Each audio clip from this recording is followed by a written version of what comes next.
Hi students, welcome to online IAS academy. So మీరు union public service కమిషన్కి prepare అవుతున్నా, staff selection కమిషన్కి prepare అవుతున్నా, అదేవిధంగా తెలంగాణలో గ్రూప్ 1 గ్రూప్ 2 ఎగ్జామ్ మరియు ఆంధ్రప్రదేశ్లో గ్రూప్ 1 గ్రూప్ 2 ఎగ్జామ్ ఏ ఎగ్జామ్కి ప్రిపేర్ అవుతున్నా సరే మీకు బెస్ట్ క్వాలిటీ ఆఫ్ కంటెంట్ని అందిస్తూ ఆన్లైన్ ఐఏఎస్ అకాడమీ ద్వారా అతి తక్కువ ఫీజు స్ట్రక్చర్ తోటి ఈ కోర్సెస్ లాంచ్ చేయడం జరుగుతుందండి. మీకు స్క్రీన్ మీద కనిపిస్తున్నటువంటి ఈ నెంబర్స్ కాల్ చేసినట్లయితే ఈ కోర్సెస్ గురించి అతి తక్కువ ఫీజు స్ట్రక్చర్లో మంచి బెస్ట్ క్వాలిటీ ఆఫ్ ఎడ్యుకేషన్ మీకు అందిస్తున్నాం. అదేవిధంగా ఇండియన్ బ్యాంకింగ్ వ్యవస్థ నుంచి ఎప్పుడు కూడా ఒక ప్రశ్న అయితే రావడం జరుగుతుంది. వాటి క్వశ్చన్ వచ్చేసి నాన్ పర్ఫార్మింగ్ అసెట్స్. మరి ఈ నిరర్ధక ఆస్తులు అంటే ఏమిటి, నాన్ పర్ఫార్మింగ్ అసెట్స్ అంటే ఏంటి, ఇండియన్ బ్యాంకింగ్ వ్యవస్థలో రిజర్వ్ బ్యాంక్ ఆఫ్ ఇండియాతో పాటు ఈ కమర్షియల్ షెడ్యూల్ బ్యాంక్స్ యొక్క ముఖ్యమైన పాత్ర ఏమిటో కూడా మనం వీడియోలో డిస్కస్ చేసుకోబోతున్నామండి. సో సర్ఫాయిసీ యాక్ట్ అనగా ఏంటి, 2002వ సంవత్సరంలో కేంద్ర ప్రభుత్వం చేసినటువంటి ఈ సర్ఫాయిసీ యాక్ట్ ద్వారా భారత ఎకానమీకి ఏ విధంగా ఉపయోగపడుతుందో కూడా డిస్కస్ చేద్దాం. మరి ఇండియాలోనే బ్యాంక్స్కి ఒక ప్రత్యేక స్థానం అయితే ఉంది. మరి అటువంటి బ్యాంకింగ్ వ్యవస్థకి నాన్ పర్ఫార్మింగ్ అసెట్స్, నిరర్ధక ఆస్తులు ఎక్కువగా పెరగడం వలన బ్యాంకింగ్ వ్యవస్థ నాశనం అవడానికి అవకాశం కలిగిస్తుంది. మరి కేంద్ర ప్రభుత్వము ఈ బ్యాంకింగ్ వ్యవస్థని బలోపేతం చేయడానికి అనేక చర్యలు తీసుకుంటుంది. వాటిలో అతి ముఖ్యమైనదే ఈ సర్ఫాయిసీ యాక్ట్ అన్నమాట. ఇటీవల సుప్రీం కోర్ట్ ఆఫ్ ఇండియాతో పాటు రిజర్వ్ బ్యాంక్ ఆఫ్ ఇండియా ఒక అప్డేట్ అయితే ఇవ్వడం జరిగింది. ఒకసారి చూద్దామండి. With around 5,71,850 crores of NPA reported by the reserve bank of India in across India around 89 scheduled banks. అంటే దాదాపుగా భారతదేశంలో ఉన్నటువంటి 89 షెడ్యూల్డ్ బ్యాంక్స్లో 5,71,850 కోట్ల నిరర్ధక ఆస్తులు అయితే ఉన్నాయండి. ఈ విధంగా బ్యాంకింగ్ వ్యవస్థ అయితే తప్పనిసరిగా కొలాప్స్ అయ్యే అవకాశం అయితే కనిపిస్తుందని రిజర్వ్ బ్యాంక్ ఆఫ్ ఇండియా అనేక సందర్భాల్లో మాట్లాడుతుంది. అదేవిధంగా సుప్రీంకోర్టు 2024 సంవత్సరంలో ఒక లేటెస్ట్ జడ్జిమెంట్ కూడా ఇవ్వడం జరిగింది. The recent supreme court ruling that the clarified that the buyers of properties under the SARFAESI act are exempted from paying stamp duty అనేటువంటి ఒక మైల్ స్టోన్ జడ్జిమెంట్ కూడా సుప్రీంకోర్టు ఇవ్వడం జరిగింది. మరి ఈ ఎక్కువ టాపిక్ వచ్చేసి సర్ఫాయిసీ యాక్ట్ అంటే ఏమిటి, నాన్ పర్ఫార్మింగ్ అసెట్స్ అంటే ఏంటో కూడా ఇప్పుడు ఒకసారి మనం డిస్కస్ చేద్దామండి. అలాగే సర్ఫాయిసీ యాక్ట్కి సంబంధించి ఫుల్ యాక్రోనిమ్ నామ్ తీసుకున్నట్లయితే సర్ఫాయిసీ అంటే ఏమిటంటే securitisation and reconstruction of financial assets and enforcement of securities interest act of 2002. ఇది సర్ఫాయిసీ యాక్ట్కి సంబంధించినటువంటి ఫుల్ ఫామ్ అనమాట. గుర్తుపెట్టుకోండి, చాలా చాలా ఇంపార్టెంట్. కొన్ని సందర్భాల్లో ఈ సర్ఫాయిసీ యాక్ట్లో ఆర్ అంటే ఏంటి అని కూడా అడుగుతుంటాడు. కాబట్టి securitisation and reconstruction of the financial assets and enforcement of securities interest act of 2002. మరి దీనికి సంబంధించినటువంటి ముఖ్యమైన అంశం ఏంటంటే ఈ చట్టం గురించి అర్థం చేసుకోవాలంటే ముందుగా బ్యాంకింగ్ వ్యవస్థ ఎలా పనిచేస్తుందో చూద్దామండి. Now let's start it. ముందుగా ఇండియాలో ఉన్నటువంటి బ్యాంకింగ్ సిస్టమ్కి apex bank, reserve bank of India పనిచేస్తుంది. మరి బ్యాంకింగ్ వ్యవస్థ ఏ విధంగా పనిచేస్తుందంటే కస్టమర్స్ వాళ్ళ యొక్క సేవింగ్ అకౌంట్స్ ద్వారా ప్రతి బ్యాంక్స్కి కూడా సేవింగ్ అమౌంట్ అనేది డిపాజిట్ చేస్తూ ఉంటారు. ఈ అమౌంట్స్కి ప్రతి బ్యాంకు కూడా కస్టమర్స్కి 4% రేట్ ఆఫ్ ఇంట్రెస్ట్ వరకు కూడా అమౌంట్ పే చేస్తుంది. నా ఇవే బ్యాంక్స్ వాళ్ళ దగ్గర ఉన్నటువంటి అమౌంట్స్ని కమర్షియల్ లోన్స్ కింద అండ్ ఇండస్ట్రియల్ లోన్స్ కింద అనేక రంగాలకి లోన్స్ ఇస్తూ ఉంటారు. దీంట్లో దాదాపుగా 7% రేట్ ఆఫ్ ఇంట్రెస్ట్ నుంచి మొదలు పెట్టుకుంటే up to 18% rate of interest వరకు కూడా వెళ్తుంది. సో ఈ మార్జిన్ అమౌంట్నే బ్యాంకింగ్ మిగిలేటువంటి most important health of a బ్యాంక్గా చెప్పొచ్చు, ఆర్ బ్యాంకింగ్ వచ్చేటువంటి ప్రాఫిట్స్గా చూడొచ్చు.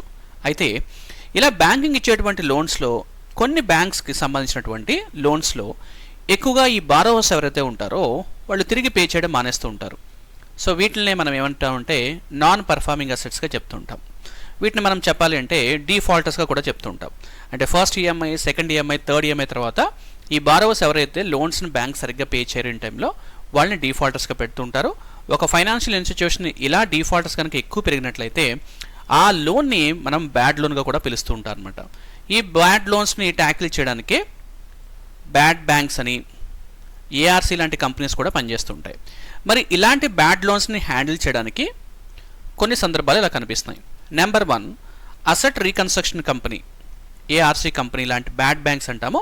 Bad bank is a good bank because A banks అయితే ఈ యొక్క నాన్ పర్ఫార్మింగ్ అసెట్ ద్వారా నిరర్ధకాస్తులు ఉంటాయో వాటిని రీకవరీ చేయలేనప్పుడు ఈ అసెట్ రీకన్స్ట్రక్షన్ కంపెనీకి అటువంటి అసెట్స్ని అయితే అమ్మడం జరుగుతుంది. తద్వారా ఫైనల్గా ఏఆర్సీ కంపెనీస్ అవి రీకవర్ చేసుకుంటాయి అనమాట. ఇంకా రెండవది సర్ఫాయిసీ యాక్ట్, చాలా చాలా ఇంపార్టెంట్. సో సర్ఫాయిసీ యాక్ట్ ఈ సర్ఫాయిసీ యాక్ట్ 2000 ద్వారా ఫైనాన్షియల్ ఇన్స్టిట్యూషన్ అయితే బ్యాంకింగ్కి ఒక అధికారం లభిస్తుంది. అధికారం ఒకసారి చూద్దామండి. Under the SARFAESI act has helped a lot in recovering the defaulting loans and reducing the levels of non-performing assets in the bank and other financial institutions. This is the most important point here. Under SARFAESI Act of 2002 formulated with an intention to empower the banks to recover the non-performing assets without intervention of the courts. ఎప్పుడైనా సరే banks వాళ్ళు ఎవరైతే customers కానీ లేకపోతే borrowers కానీ, especially borrowers వాళ్ళ యొక్క కొలేటల్ తాకట్టు పెట్టి లోన్ తీసుకుంటారో తిరిగి చెల్లించలేనప్పుడు ఈ యొక్క తాకట్టు ఏదైతే ఉంటుందో వాటిని కొలేటల్ అంటాము. వాటిని తిరిగి సెల్ చేసే అధికారము బ్యాంక్స్కి ఉంటుందన్నమాట. అయితే ఒకప్పుడు బిఫోర్ 2002 బ్యాంక్స్ అలాంటి అసెట్స్ని సెల్ చేయాల్సి ఉంటే తప్పనిసరిగా కోర్ట్స్ యొక్క పర్మిషన్ తీసుకోవాల్సి ఉండేది. ఇది చాలా చాలా ఇంపార్టెంట్. ఈ కోర్ట్స్ యొక్క పర్మిషన్ చాలా డిలే అవుతుండేది అనమాట. సో ఎప్పుడైతే కోర్ట్స్ పర్మిషన్ డిలే అవుతుంటుందో ఈ నాన్ పర్ఫార్మెన్స్ యొక్క లోడ్ అనేది ఆ బ్యాంక్ మీద పడి బ్యాంక్ యొక్క రెప్యుటేషన్ కూడా తగ్గిపోతూ ఉండేది.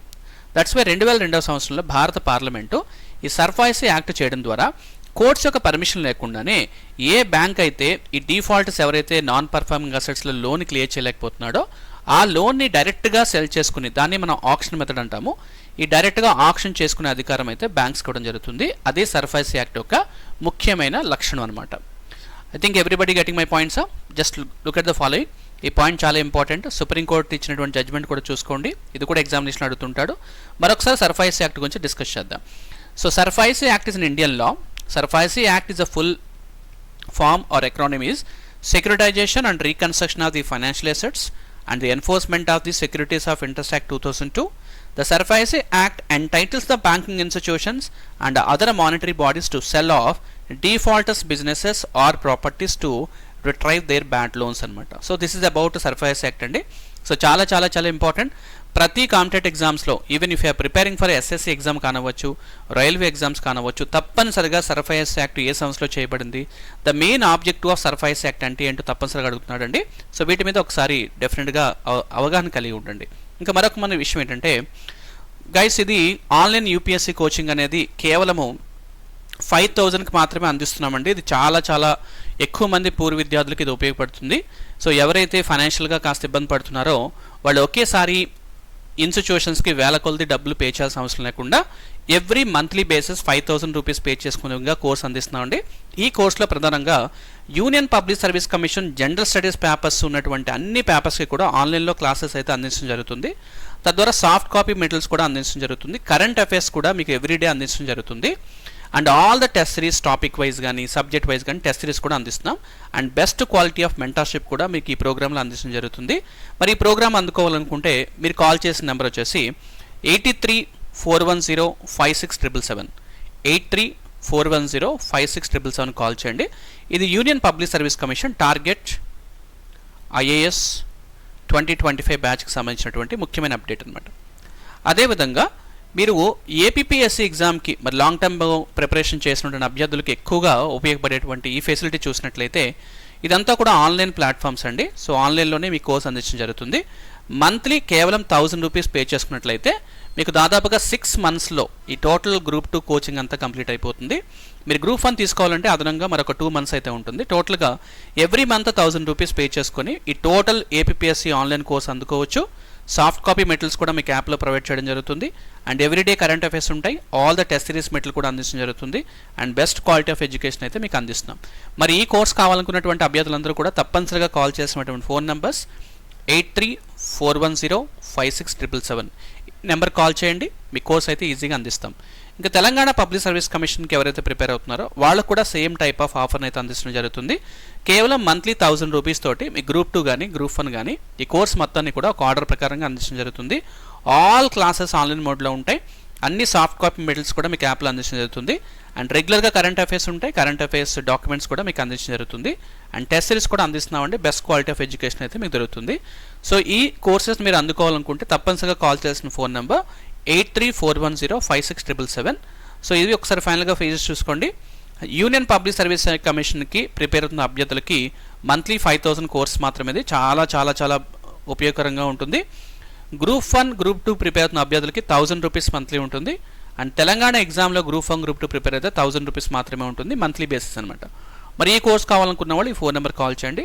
And wish you all the best, have a nice day. And ఈరోజు మనకి డే టాపిక్ వచ్చేసి సర్ఫేస్ యాక్ట్. తప్పనిసరిగా సర్ఫేస్ యాక్ట్ గురించి మోర్ ఇన్ఫర్మేషన్ మీరు కలెక్ట్ చేసుకోండి. అండ్ వీటి మీద కొన్ని మల్టిపుల్ చాయిస్ క్వశ్చన్స్ కూడా మన తర్వాత వీడియోలో ప్రాక్టీస్ చేద్దాం. Wish you all the best, have a nice day. This is online IAS academy. Thank you very much.